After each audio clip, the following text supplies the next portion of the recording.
Hi everybody, I'm here today to talk to Matt Spencer, who's our tax guru here at Kingsley Napley, about an issue which often comes up in the context of people selling their businesses. What we find is that coming towards the end of the transaction, people will often say to us, I've been working with my finance director or my head of sales or something like this for a long time. He's really contributed to the business, and I'd like to gift him some of the consideration because I'm grateful for all he's done for me in the business, and I wouldn't be where I am without him. And then they say, and that's okay, isn't it? There's no problems. Unfortunately, there can be some tax issues arising from that, and so Matt has kindly agreed to talk to us about them a little bit today.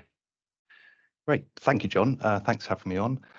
You're absolutely right. This comes up more than people would expect, and I think the reason is people think if they make a payment not from the employer to an employee, surely it's outside of employment taxes. And this catches people quite often. I always think it's easiest to think of these via an example. So perhaps if we come up with an example, we could, for example, have a small company set up, say, 5 years ago. Let's say it's got one shareholder and it's had some key staff from the beginning. And as it's grown, it's hired more staff. And everyone has been focused on growing the business, as is very, very common, not thinking about sort of the legal background to everything. Now a sale comes around, perhaps a trade buyer or a private equity house comes along and offers a lot of money to the founder. And at that point in time, perhaps as the sale agreement is being prepared, they realise that they really want some of the money to go to, for the sake of argument, the head of sales. He's been there since the outset.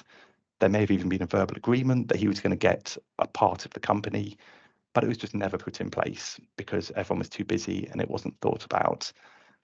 So perhaps 2 weeks before completion, the founder turns around and says to the buyer, actually, can you divert 5% of the consideration, let's say £100,000, to the head of sales, David? And everyone thinks, surely this is okay from tax perspective because capital gains tax is going to be paid on this by the founder. And then while the cash might move straight to David, it's going to be deemed to pass through the founder. Surely that's just a gift between two people. There isn't any more tax. And the problem is, unfortunately, there's a very high chance there will be employment taxes on that payment. Now it's going to be on the founder to operate PAYE to withhold income tax and employee national insurance. And the employing company is going to have to deal with employer national insurance. And this can create transactional problems sometimes. So it's all a bit of a tax nightmare, unfortunately. So that sounds like it could be quite a big issue if you want to make these kind of gifts. Are there any ways around that kind of pretty horrible tax situation? Yeah, you're absolutely right, John. And the revenue look at this very widely, but there is an exception, which is often what people try and rely on here. And the exception is the revenue understand that not all payments between individuals arise for an employment purpose. And most commonly, the ones that don't are between family members. Let's say you've got a family business and David, the head of sales, is the son of the founder. If the payment is being made for natural affection between the parties, it won't be subject to employment taxes. It is not just limited to family, however. You can make these payments because of close friendships, essentially any relationship outside of the employment relationship.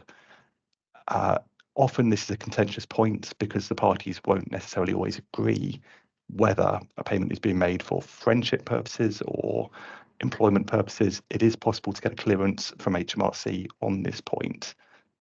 And so that's something I guess people can look at, particularly where they want to make gifts to family members, which is obviously quite common. But I imagine it's quite a high bar to convince HMRC you like them so much, somebody so much that you want to give them £100,000 out of the goodness of your heart. That's absolutely right, John. If it's a payment between family members, normally I wouldn't expect a clearance to be necessary because it is commonly accepted. If it's a payment outside of the family relationship, a clearance might be needed. And it could potentially slow down your transaction because you're going to have to wait for the revenue to consider it and respond before completing, ideally. Right, that's really interesting.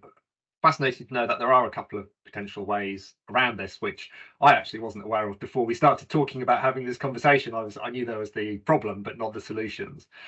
I think that overall, for people who are looking at incentivizing and rewarding members of staff. If you do have somebody like Dave, your head of sales, who is contributing and you think should be getting some kind of equity recognition for an exit, then the right thing to do is to think about it before you start an exit transaction. Ideally, you should be doing it as early as possible to make the tax position easier. And you can look at structures like perhaps growth shares or an EMI option scheme, or even just straightforward shares if he really is in at day one and you are able to put those original arrangements in place at the very start when there's no particular value in the business. If anybody would like any assistance with any of these issues, or if there is any kind of questions that you have around transaction that you're looking at undertaking, please don't hesitate to get in touch with us. We're always delighted to be of help where we can. Matt, thanks for taking the time to speak to me. Really appreciate it. And that was some great insight. Thank you. Thanks, John.